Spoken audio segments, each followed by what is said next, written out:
Prayer. So let's pray.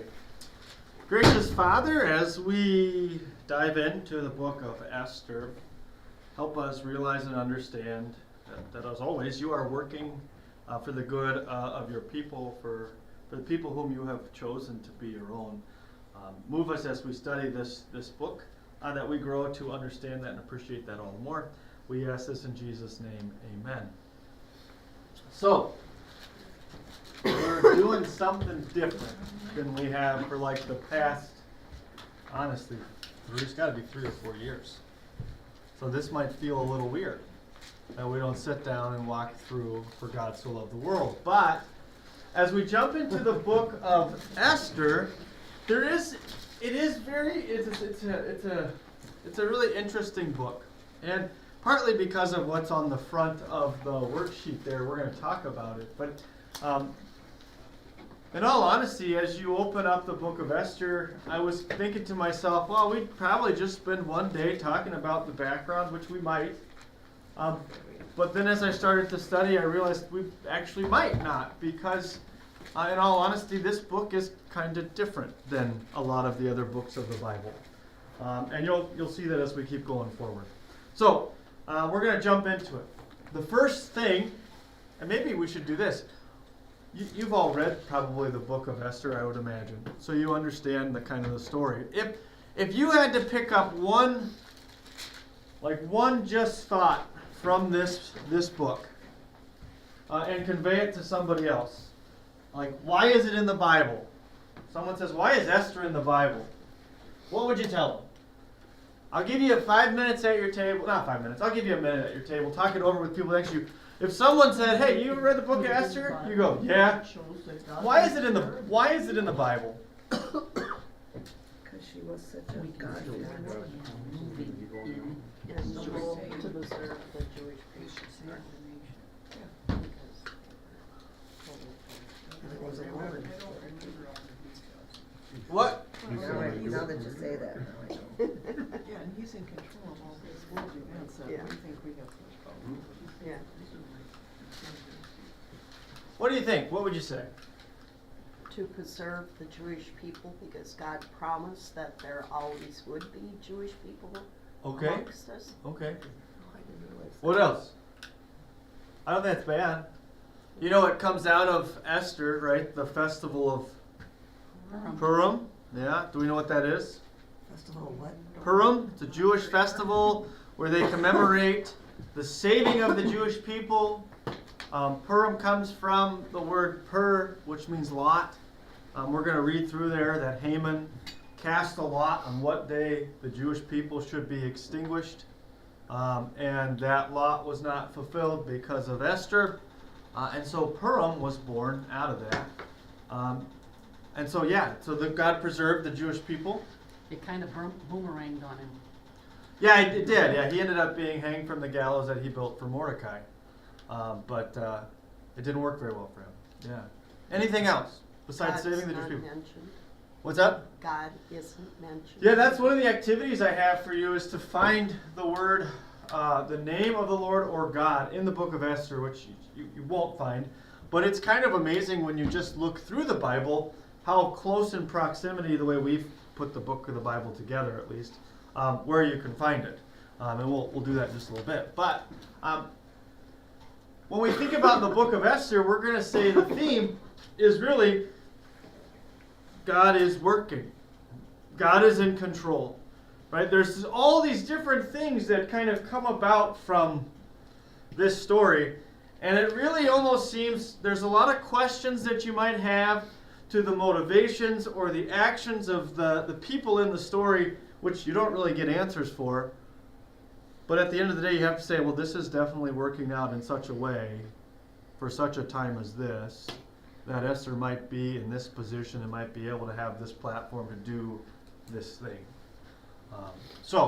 Yes. And it's amazing that it just comes together so perfectly. You can't help but see God's hand working. Yeah, absolutely, right? Absolutely. The author of the book of Esther is ? We don't know. We have no idea. Some suggest that it could be Mordecai, which is a cousin of Esther. You'll note that he's a mid-ranking official in the Persian government. It seems like he uncovers a plot, which we won't get to today, but we'll get to the next time we meet. Some suggest that maybe Esther herself would write this book, but in this regard, obviously there's information that she's privy to that maybe other people wouldn't know. But there isn't any like I statements or anything like that, so we wouldn't maybe suggest Esther wrote it. We would maybe suggest that it would be someone who is a Jewish exile living among those people over in Persia, even though Jews are being sent back to the Promised Land. All right? So they're familiar with things that are taking place in Persia, the way the government and things work. But they're also familiar with, and they also focus on Jewish things, right? So you get the notion of like, here is the story of the telling of why they have Purim, right? Which the EHV or the NIV Study Bible that I have specifically casts the word per instead of lot to kind of help people read that, and then the notes know that. So the author, though, in and of itself is, we don't know. We don't know who wrote the Book of Esther. The date for the Book of Esther. I wrote down a passage 8:12 from the Book of Esther for us to look at for this. And in all honesty, the only reason why I do that is because and in some facets, kind of gives us an anchoring point for information and things that that we're talking about. Why did I? This guy, that can't be it, unless they changed it. No. Guess 13, I'm sorry. I have it in this Bible as 8:12. There's a translation difference. NIV is. Yeah. NIV There's a is translation difference there, it Yeah. looks like. Yeah. And the NIV is 12. Yeah, I've been doing most of my study in my study Bible, so I actually haven't really been looking at my EHV text itself. I did read some of the study notes, which are very nice study notes. But so if you were to go, it'd really be this down here. A copy of the writing which was issued as a law for every province proclaimed to all the peoples on that day, the 13th day of the 12th month of Adar.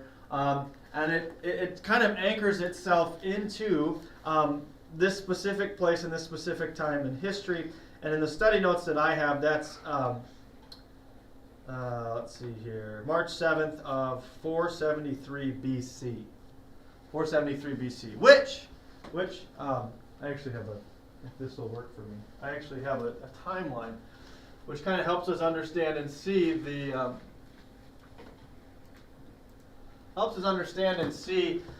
time frame in which we're looking at. So you've got 559 and all these kind of other things working themselves up into it. You've got 516, Jews are sent back, right, to with Zerubbabel, and the temple is rebuilt, and they'll hang the end of the exile at that mark right there, 516. Hi, Jason. Morning. And then some will mark it at a different spot by the time they get back. But what you have is, as you move forward in Persian history, you get all these different things that are taking place. And then you get Xerxes becoming king in 480, which is who we're talking about here. Xerxes is a name, it's in the very first chapter, or very first verse of the first chapter of the book.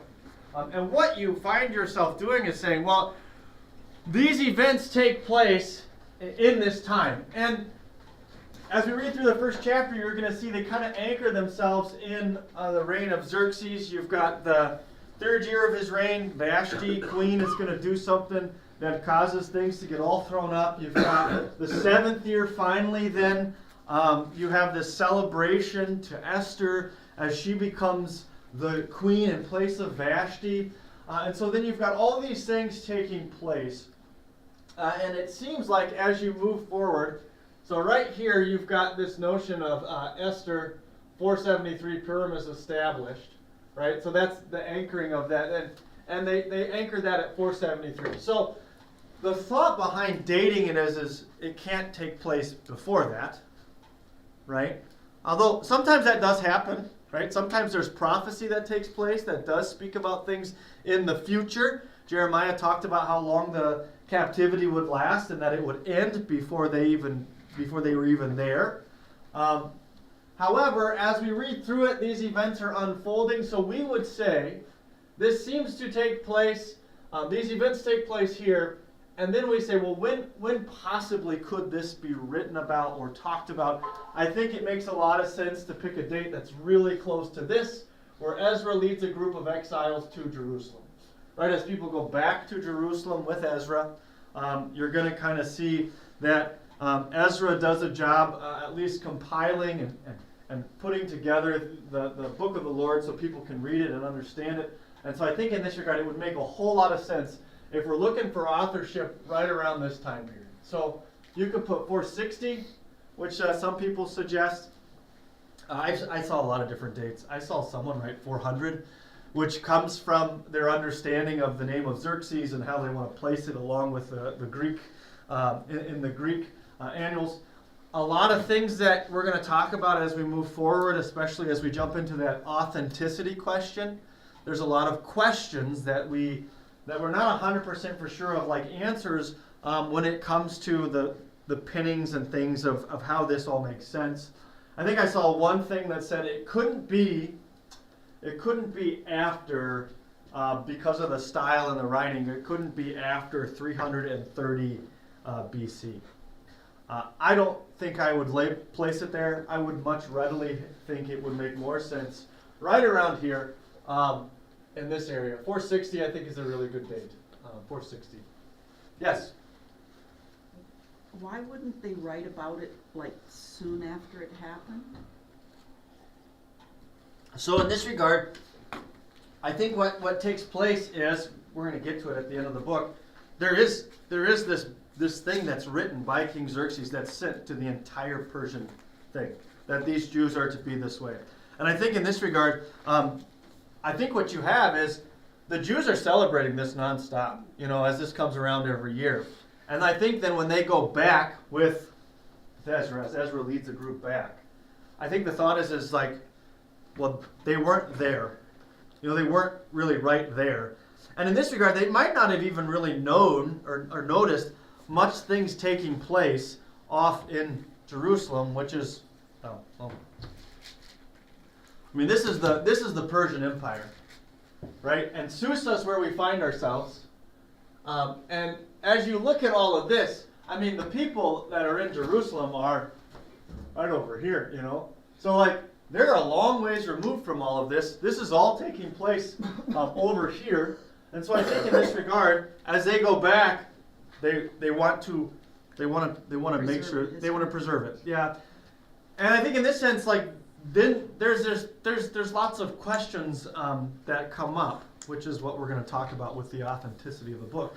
But it is important to note that this is the Persian Empire. It's huge. It's huge. You think about the visions that you see in Daniel, right?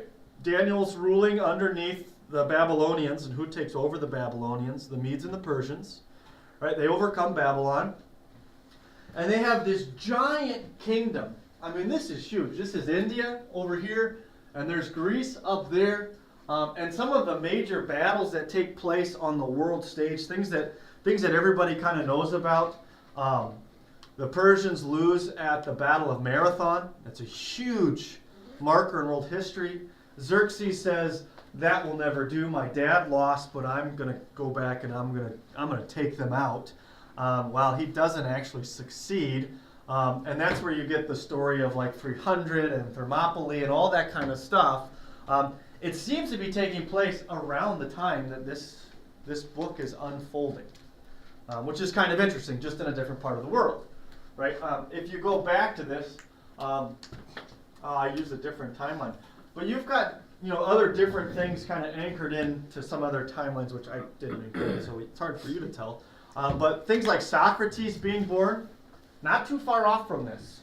So there's lots of things that are taking place on the world stage, and they're not, when we would think about history, you'd think, well, especially when we look at the Bible, most everything is going to kind of take place anchored in this kind of area. but you get farther and farther away when you get to the Babylon or the exile and everything like that. And Esther is really taking place over here, and so it's kind of an interesting thing. Yes. Would this, because of the time frame, they had 180 days of banqueting. Yeah. It seems to me that they would not be doing that during a time of war. So in this regard, so the thought is that this 180 days of banqueting would actually be the preparation to gather the army to go out to war against the Greeks again. So like there's a devastating, the Battle of Marathon is not Xerxes, it's his dad that loses that battle. And it seems like Xerxes is bound and determined to make sure that doesn't happen again. And so there's a time period that's like where they're not doing anything. And some have suggested that this occasion here, where there is this giant banqueting, where they've invited all these people from all over, it's this, we're forming the biggest army the world has ever seen, and we're going to go conquer these people. So some suggest that that's what this is in chapter 1, is this event where Xerxes is gathering all the people he can from the world that he knows and owns or controls, and he is rallying the forces so that he can go back off to war and to fight. And it's very possible that that's why there is such a time period that elapses between this thing with Vashti and Esther actually being queen, because it's a 4-year period that takes place between chapter 1 and really, we'll say, mid-chapter 2. So it's kind of an interesting thing. I don't know if anybody has any questions on all that, but that's a lot of stuff. Please. So how did they eliminate Ezra as an author? Because that would kind of make Some sense. suggest he did. Some suggest that he I might think be. He might be. I was going to Yeah. say, how would you say that he maybe isn't? I've seen several. There's a lot of people who suggest a lot of different stuff. A lot of different possibilities. In my mind, I would honestly just safe to say I just don't know. I hesitate to place too much of like it's this person or that person. I've seen multiple people suggest Mordecai, so that's why he kind of goes to the top of the list. Although there's lots of things in the book that you just look at and go, it's just different. It's just different, and that's what we're going to talk about next. So, as you look at the next thing on the sheet, it's should Esther be included, and that's in the Bible, is what that means. Yes or no, and you'll find lots of people who are on different sides of the aisle here. We obviously include it in the Bible, so you would probably say, yeah, it should be. We're in the yes side. But the people who speak against Esther being in the Bible, they have some, in this regard, maybe we would say legitimate reasons. Carol mentioned one of them already. The word God, never mentioned, ever. In fact, it is kind of interesting. I did a search on my computer, but the word God is really close to Esther. You can find it in the very last very last chapter, in the very last verse of Nehemiah. And you can find it almost in the very first chapter of the first verse of Job. Now, it's not. I don't think it's in the first chapter, the first verse of Job, but I mean, it's really close. But it's not in there. It's not in Esther at all. There's no mention of God. There's no mention of the Lord. So that's an argument we would say, why in the world is that the case? That seems rather strange, right? Another reason that people would say, I don't know if we should count this in there is also, too, you don't know who the author is. And sometimes, especially in the New Testament, when you go about and you want to talk about canonicity, and when I say canonicity, I mean something's right to be in the canon, which the canon is considered the Bible. You probably knew that, but just so that we're on the same page when I say canonicity. Luther is known to make some comments about Esther that are not so like putting it in the best of light. There's other things that would cause us maybe to say, hey, it just doesn't seem befitting of God's holy people. I mean, we're going to jump in and start reading chapter 1 today. And the whole process of everything that takes place, especially when you get to the beginning of chapter 2, where Esther's involved in the king's selection and all that kind of stuff, you kind of wonder what kind of like thought process is going on with Mordecai and Esther as she's entering into this beauty contest for the king of Persia, and in that regard, I mean, what does that entail? It entails a lot of stuff that we would say, this isn't wholesome. This doesn't really seem like good Jewish behavior, so to speak. And the fact that Mordecai himself tells Esther, don't you dare tell people you're a Jew. And the text actually says she didn't tell people because she was told not to. And then you get to the point where she could actually save the Jews, and what do we see? Esther is hesitant. She's not so willing to go in front of Xerxes to save the Jewish people. There's a lot of stuff in there that's like, this doesn't really seem that this is, in line or on par with. And then you get to the very end, and the Jews are seeking revenge against these other people, and they're vicious. I mean, just absolutely. It causes a lot of people to say, we just don't know if this really is, if this really is what it says it is. Where does it indicate that she had a choice? Correct. There isn't any option there. But in this regard, we would also say,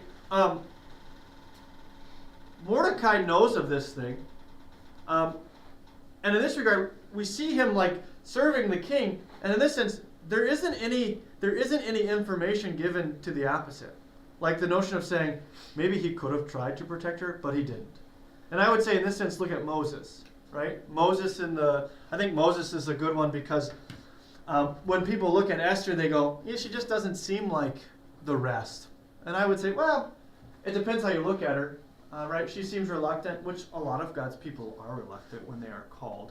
And I don't necessarily know if I would say she's called to this position in the same way that Moses was with the burning bush, but there isn't anything there that would say she isn't. We don't have a lot of information. And what we see being put on display is a lot of questionable stuff. Really, I think what you see when you study the Book of Esther is you see a group of people who seemingly from the outside are God's people, and you see them living in such a moral cesspool, right? And there's the difference of Esther between Esther and Daniel. I mean, it's almost night and day. Daniel, what does he do? He's praying, he's standing up for his faith and all that kind of stuff. Esther eventually gets there, but there's no, in all this stuff, there's no comment of Esther praying. There's not even a mention that she says a prayer. It causes some to wonder. Yes, Elaine. Well, I guess I always thought of it more like Abraham and Sarah, when Abraham would tell Sarah to be his sister, not his wife, so that they wouldn't kill her. Yeah, Then they weren't saying that the truth about who she was. Yeah, and I think in this regard, there's no it's not like they're killing all the women who don't make it into the beauty contest. You know what I mean? It's not like her life is on the line in that sense. But Abraham was concerned for his life. Yeah, and I don't see. And the thing is I don't even know if Mordecai would have been on the chopping block for this, because he's not direct. He's cousin. They're cousins, but I think in that regard, you rightfully could have said, and this is also something that needs to be mentioned. You rightfully could have just said, I didn't even know that she would have pleased my king Xerxes. I didn't know that this is, this would have been good for you. Yeah. But in this regard, when you read this, you're going to easily see that Xerxes he's a megalomaniac. He is crazy, and so it's hard to describe Xerxes. Besides the fact that the world bends to him, and he wants it that way. And he is impulsive, and he is very wealthy, and he uses his wealth in impulsive ways. At least it looks like to me. And we're going to read through it, and we're going to see that. And so I think people were most certainly afraid of him. No questions asked. If you read, the Greek historian Herodotus talks about Xerxes, and the accounts that he mentions of Xerxes are very much in line with the way that the Bible describes him. He's known for calling people to whip the sea when it destroyed one of his barges. There was a storm that ruined his barge that he had built that he was going to use, and he killed everybody that was engineering the barge because it broke. And then he had people whip the sea because the sea destroyed it. I mean, you look at him and you go, I wouldn't want to cross him either. Which, when you get to the end of the book of Esther, you're like, there's a reason she's afraid. There's a reason she's afraid to go in front of him, because he is very impulsive, and if you catch him on the wrong day, it's just not going to be good. Another account that I read said that one guy asked if he could keep one of his sons home from war. He had 5 sons, 4 of them were going off to war. He asked if he could keep the youngest son home from war, and Xerxes took the son, cut him in half, and said, here, you can keep half of him, and we'll take the other. I mean, absolutely, just crazy. And you're going to see it as we work through there. There's not necessarily a concern too much for the sanctity of life and other things. And so all of this kind of wrapped up says, man, it just seems kind of off. But in this regard, the reasons that you might say no, I think also then can be turned around and actually say yes. This is an interesting book in the aspect of that part of Esther is in our Bible, but part of it is actually in the Apocrypha. Now, I don't know if you guys, know what the Apocrypha is. It's added books. So what happened is later on when they did a Greek translation, it seems like someone added to the Book of Esther. And it's very clear where those additions and things are. And they did exactly what you would expect someone to do if you were writing an addition to the Book of Esther. They tried to make it more of a religious book. Right? So there's a bunch of throwing in things that you look at and say, this just doesn't seem to fit with this book. And so in that regard, that's a reason you could actually say for its actual authenticity. Right? That if we were going to describe, or we were going to argue that this is not a legitimate book, we would say, if someone were to come up with this and this wasn't historical, they'd probably add more God things in there. That would make way more sense. Also, you'd have to look at when it was written and how it was written. Underneath the Persian government, written in a different style than we would say the rest of the canon. In that sense, it reads different than the rest of it, and it's kind of it's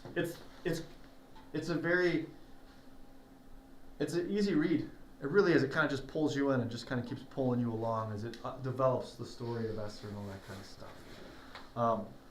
I don't really know if any more should be said on the authenticity of the book. Should it be included in the canon? I would say, yeah, it should be. I think more than anything, what you see in the Book of Esther is exactly what we've talked about as far as theme-wise. It shows us that God is working, even if the people are, we would say, not the picture-perfect followers of God. God is still at work and using them, which I think is a very important lesson. The sense I get of reading it, and maybe it's because I've seen the movie, is that it's written like a movie script. Yeah, no, it is. It is very much written like a movie, and I think when they wrote it, they had plans to make a movie. Yeah. I think that was the way that they wrote it out.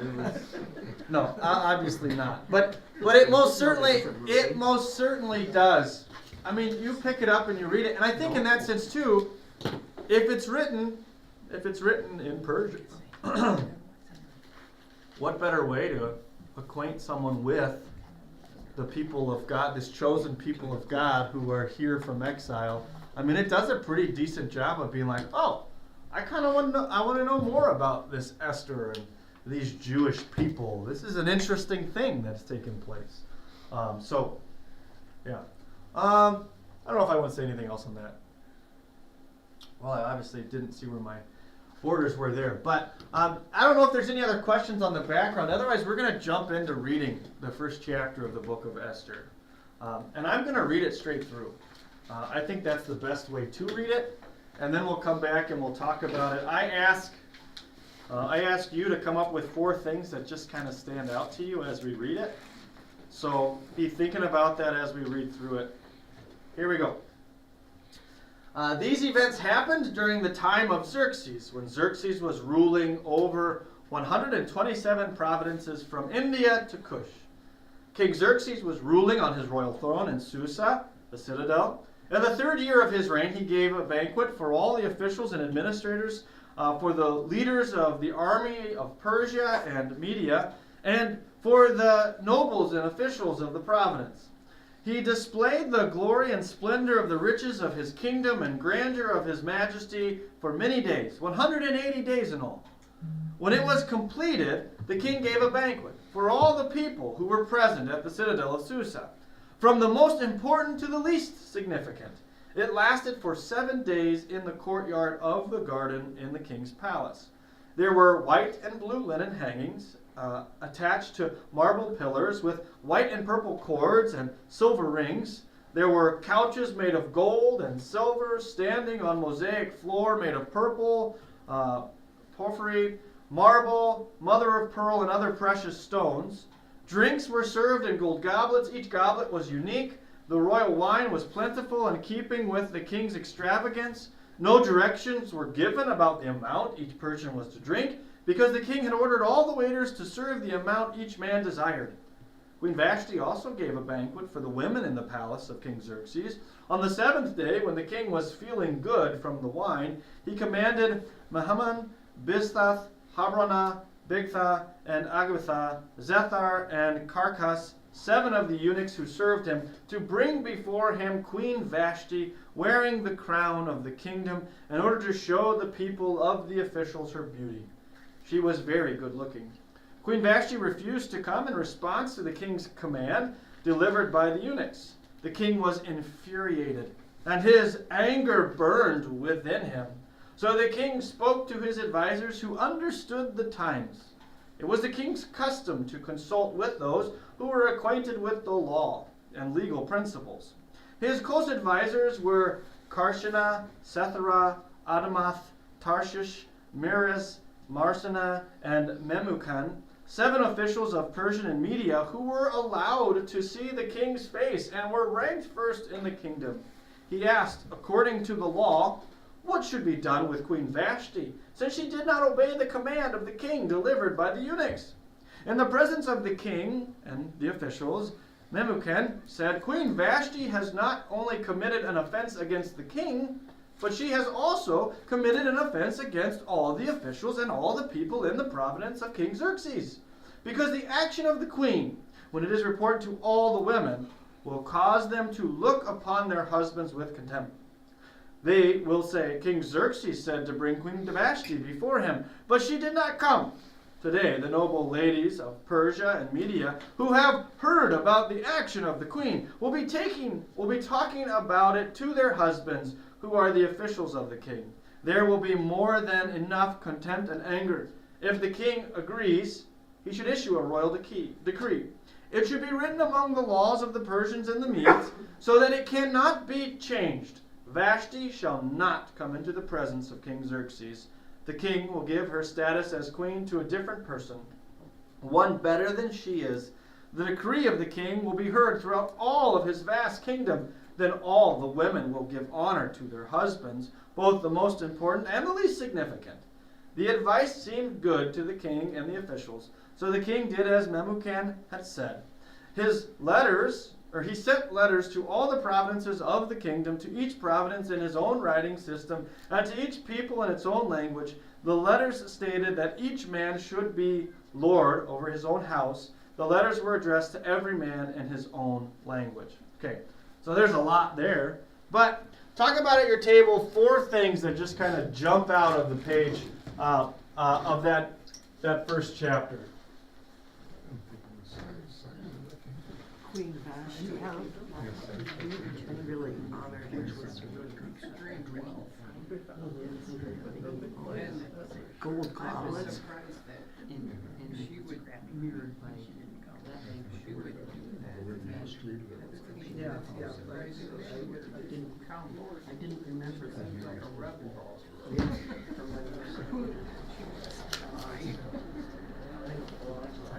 She had to be, I mean, I'm not drunk, she could do it on. That's what happened in here.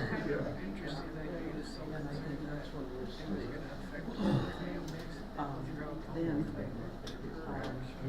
Vashti's returned to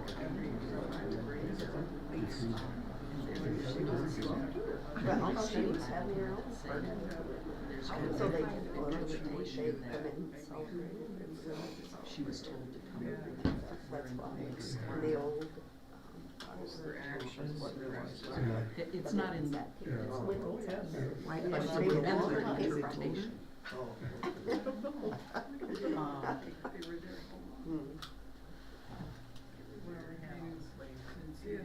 Xerxes asks about the advisors for advice.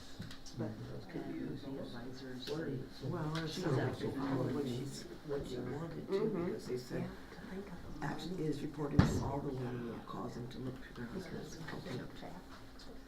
So, what you get from that first chapter is just it's a picture, isn't it? That's probably to say the least. But you get a picture of Xerxes there. At least I think that helps you kind of set him in such a position that as you see things moving forward, you can kind of understand why things kind of turn out the way that they do. And what you could ultimately say is, God knew who Xerxes was. He knew that. He might probably even very well know the things that might take place from the behavior that he had. And so it's really just kind of an interesting thing, how everything just kind of plays itself out. I'm not going to jump too much into those, talking about different things as far as the interesting things that you saw in that chapter. If you have something that we didn't cover but you want to actually ask a question about it, ask it.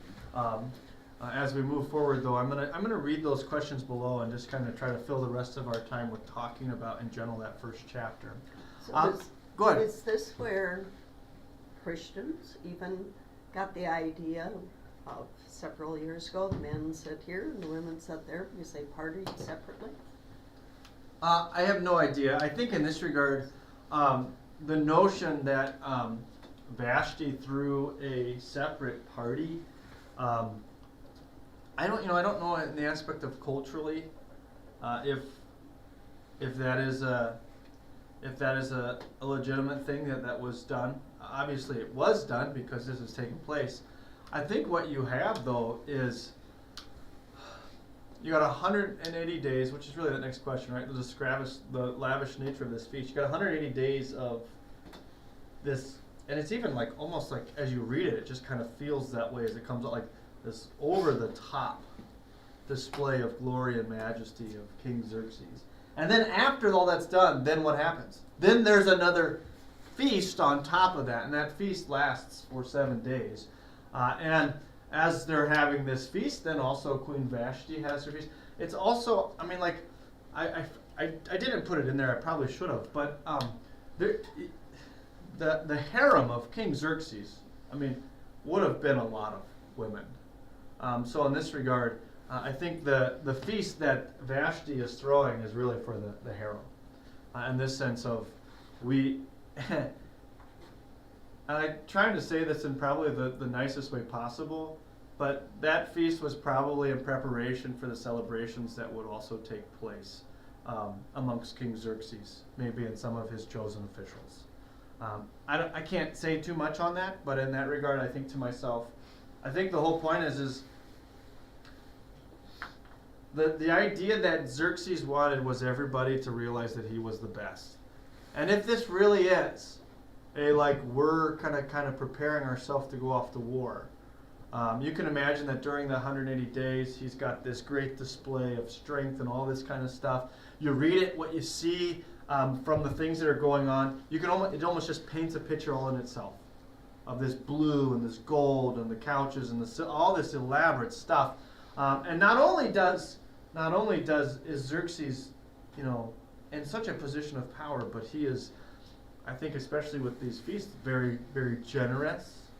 Right? There's no limit placed upon the drinking.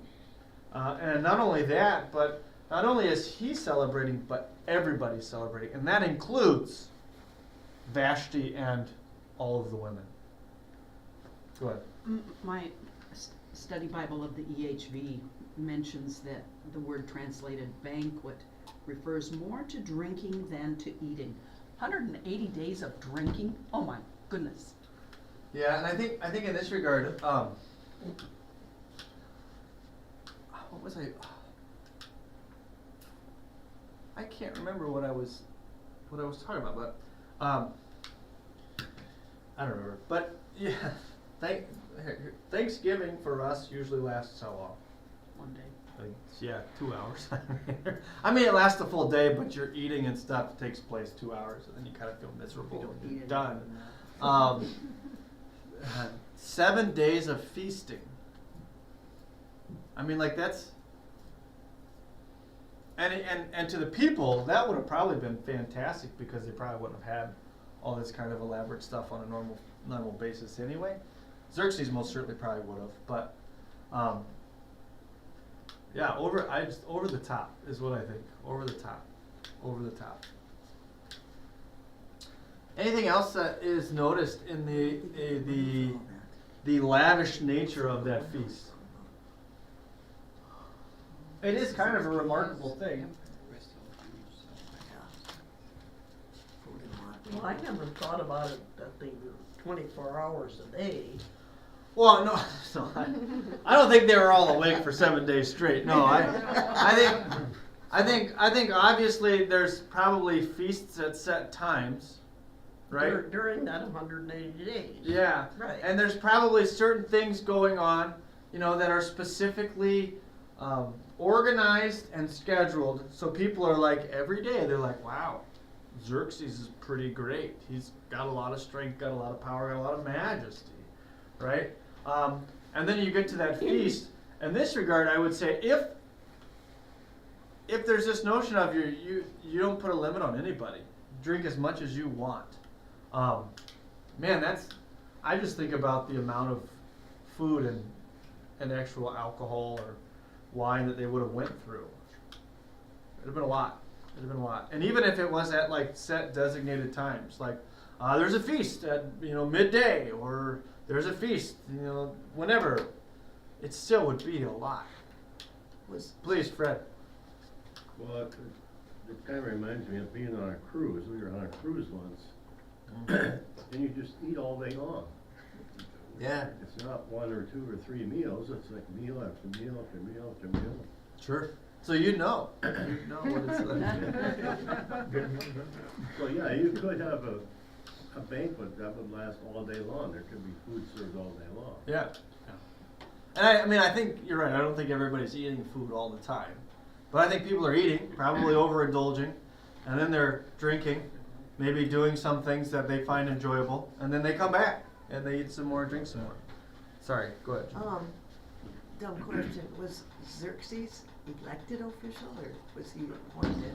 No, they're passing down. It's more like a king. It's more like a monarchy kind of a thing, because after Xerxes you get Artaxerxes, and I think before Xerxes you have Darius the second. So Darius loses that war of Marathon, I believe. Otherwise, I'm drawing a blank. But I believe it's Darius that loses, and then Xerxes, that's his dad, comes in and says, I'm going to avenge his honor, because that was a huge loss. It shouldn't have happened, but if I would assuming if in the military they even talk about Marathon as strategically just not a good thing. The Persians, they just failed to execute any type of military efficiency and stuff like that. So, I mean, they had to have at some point because they're huge, or they're a giant. That map is huge, but on that day, not so much. They just really were outnumbered, or not outnumbered, but just out strategized. All right. Jumping on to the next question, read verses 9-12. Why do you think Queen Vashti refused the king's command? So, if we're reading through it here, right, the king says, we want her to come out. 9-12 is right there. Queen Vashti also gave a banquet for the women in the palace of King Xerxes on the 7th day when the king was feeling good from the wine. He commanded Memuhem, Biztha, Harmonia, Bigtha, and Abagatha, Zerathar, and Carcas, 7 the eunuchs who served him, to bring before him Queen Vashti wearing the crown of the kingdom in order to show the people and the officials her beauty. And then she was very good looking. It's its own sentence, of course. Queen Vashti refused to come in response to the king's command delivered by the eunuchs. The king was infuriated and his anger burned within him. Why do you think she refused? What could cause her to refuse? Well, it almost makes it sound like the only thing she was to wear was her crown, and he wanted to display her whole body to all these other people, and she didn't want to. Yeah, there's some people who suggest that. They say, yeah, this probably was just her not wearing anything but a crown. And in that regard, they would say Vashti is a woman too modest for that. She doesn't want to do that. In this regard, can I say that that's the case? No. Can I say it's not the case? No. I mean, if you read anything or know anything about Xerxes, that's a possibility. That could have been his command. Is that his command, though? I can't say for sure. I can't say for sure. If that was his command, it would make it a whole lot easier for her to say no. But if that's not her command, why might she not go? Well, I guess when I read this before, I always thought she was entertaining the wives of the officials that the king was entertaining. Mm-hmm. And so then she was entertaining the women, and so they were having their little get-together, and they were having a good time there, and so she was busy. Sure. That very well could be. I think as I think more about the story, I kind of take a more cynical route. I think she just wanted to show Xerxes that she had a say. Fred. Well, I was thinking that maybe the woman felt more like she was being treated like property, the Yep. king's property. Mm-hmm. How beautiful she is. Sure. And isn't it interesting that he sends 7 after her? Not just 1? 7. Yeah, I just think the whole thing is just such a, I mean, for me, it's such a strange picture, but I really think, I think there's a power struggle that's kind of taking place. There is some other, like, historical documents that talk about the queen that goes with Xerxes to different places, and the woman that's with him is like ruthless, and in my mind I think that actually might be Queen Vashti, and so she in her own right is saying, no, I'm not going to do this because I don't want to. And so I think in my mind I think there actually legitimately is this power struggle, which I think might be part of the reason that there is such a rash response from King Xerxes to say, never again will she come in my presence. You know, like, he might sober up and say, I probably shouldn't have asked her to come in just the crown. That's kind of a jerk move. He probably wouldn't, but I can't say any of that, right? We don't know. We don't know. We have no idea what's going on here besides what actually takes place. Which is sometimes some of the, it's part of the difficulty of reading this, because there is a couple different ways this could legitimately go. We just don't have more to go on. Yeah. Sometimes men in a position of power, like Xerxes, do things to impress those around them. So, for instance, you mentioned the whipping of the sea. Yep. People wouldn't want to cross him because he Right. was whipping the sea. Right. Whoever came after Vashti wouldn't want to cross any lines. Yeah, and like a part of me, that's part of why I think it might have been like an actual power struggle. And the only reason why I say that is because, you know, when I was reading about this other queen, or this lady that is, she's not named Vashti in this other historical account, but she's ruthless, and she's like from a noble line. So I think in that regard, in that sense, it would put her in a position to where she could actually have some leverage. Where you think of Esther, if Esther were to cross the king, her fear is what? Death? Death. Immediate death. But Vashti here, for some reason, doesn't necessarily seem, maybe she is, I don't know, but she doesn't seem too concerned about being put to death. It's and like I said, I can't say that that's the case or not because that's all we have. But in my mind, if I was in her position and I was afraid that I was going to die, I probably would go.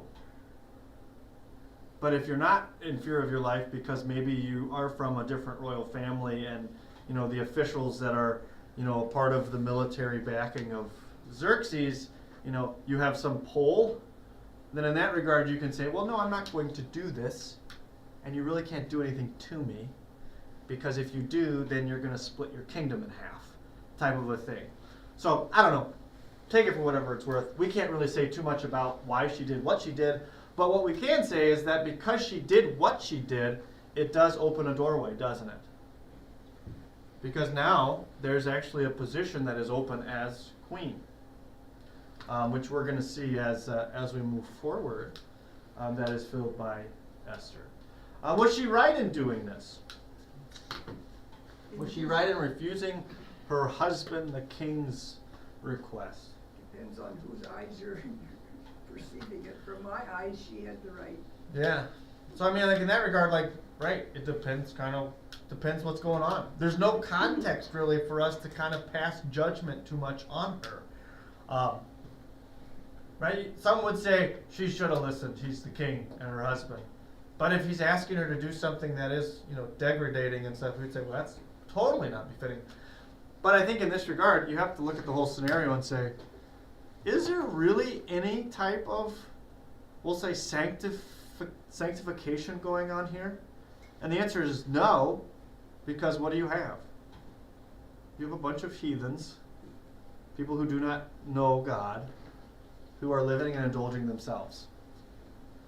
So in this sense, like, it could have been very much just a power struggle. And in that sense, you'd say, Vashti, that doesn't seem like a reason not to meet the request of your husband.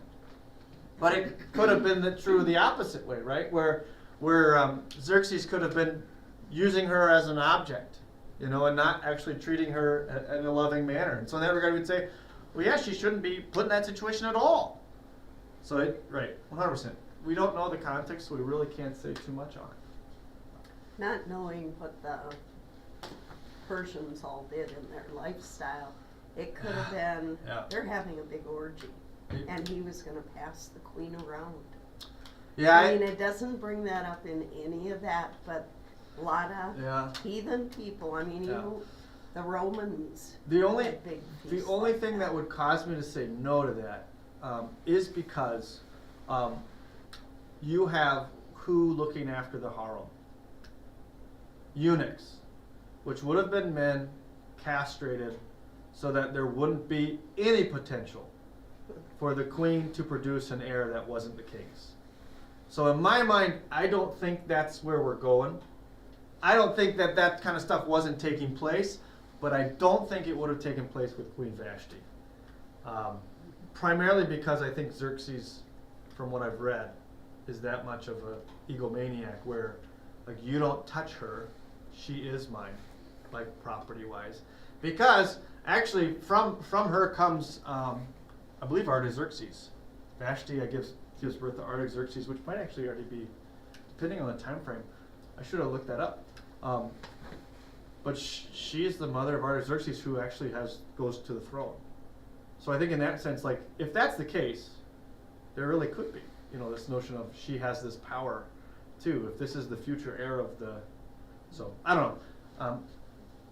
I don't know if I would go quite that way, only because of the thought of, I just feel like he's such an egomaniac that he wouldn't allow anybody to touch Vashti, or even maybe even part of his harem.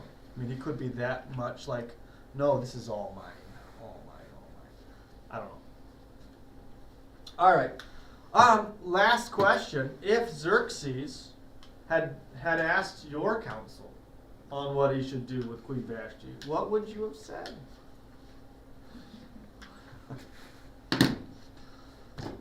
It's a hypothetical, obviously. I'd say wait a while after you're through drinking and then think about it. Sober up, buddy. Sober up. And ask her nice. And then we'll have a conversation. Say please.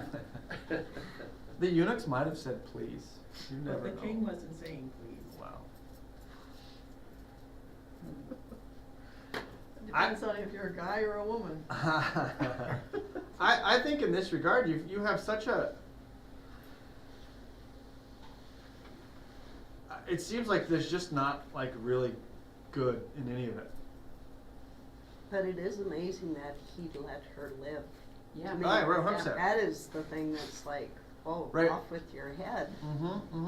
And that's part of the reason why I feel like there might have been a power struggle between the two. Like there might have legitimately been like a power struggle between the two just because of that. Like that's the only reason why I look at it and go, yeah, I think maybe she has some cards in her hand. Because otherwise I think, why wouldn't he just kill her? I mean, like that's, in my mind, if I was Xerxes and she's disrespected me in such a way. Publicly. Yeah, publicly in front of all of my officials and stuff. Why not just get rid of her? But he doesn't. He doesn't. I should look that up because there very well could be the fact that Artaxerxes is already in the mix. Yeah, that's not. But if that's- Artaxerxes, well, but he wouldn't have seen her again. If Artaxerxes is already in the mix, he kind of had to have been because right, Yeah. she's removed from his presence. So that very well could be why she does feel like she can do that. Because Artaxerxes, I believe, does come from Vashti. I'll look Well, that up. In my NIV, it says as queen mother Yeah. there you during go. the reign of her son Artaxerxes. So maybe being a queen mother was Yeah, right. super important. Right. Well, I think in that regard, then you're not going to get rid of the mother of the future ruler, right? That doesn't look good for you when the future ruler's in line. You know, you either have to, and this is very cynical, you either have to kill Vashti and then kill Artaxerxes Yeah. and produce a new heir, or you say, we're just going to remove her, and I'll please myself with a harem and get a new queen, and then Artaxerxes will be the ruler and the leader, which does take place, right? Does take place. Yeah, I would imagine that absolutely is the case. That Artaxerxes is already in the mix. Well, here it's saying he was 18 when he came to the throne, so he was born between 484 and 483. So And it this would have must been this would have been his third year of. I'm just trying to see. Becomes king 483, and he's 18. You said when he comes to the throne. Yeah. Artaxerxes becomes king. If he's 18, you do the math. That's 450. No, that's, excuse me, I'm going the wrong way. That's 1680, 480, 489. Would have been 3 years after he became. I mean, like this could have been. This could have very well been. She might have been pregnant with Artaxerxes. Well, and something in there. If you're looking at and it those said timelines. He was born approximately at the time of Vashti's disposal, so Yeah. he would have been. It very well, very possible she could be pregnant with Artaxerxes. Something like that. That could have been the card. That could have been the card. I have your heir. I will not. I don't feel good. My feet are swollen. Very well, all those things. But I think in that sense, I think very well could be. Yeah, very well could be. Interesting. All right. Are there any other questions? Otherwise, we're going to jump into Esther 2 next week. Keep moving forward. Let's end with a prayer. Gracious Father in heaven, sometimes as we live in this world, the truth is we look around and we don't really see any good taking place. Remind us, especially as we study this section of your word, that you're always working, and you're always working for the good.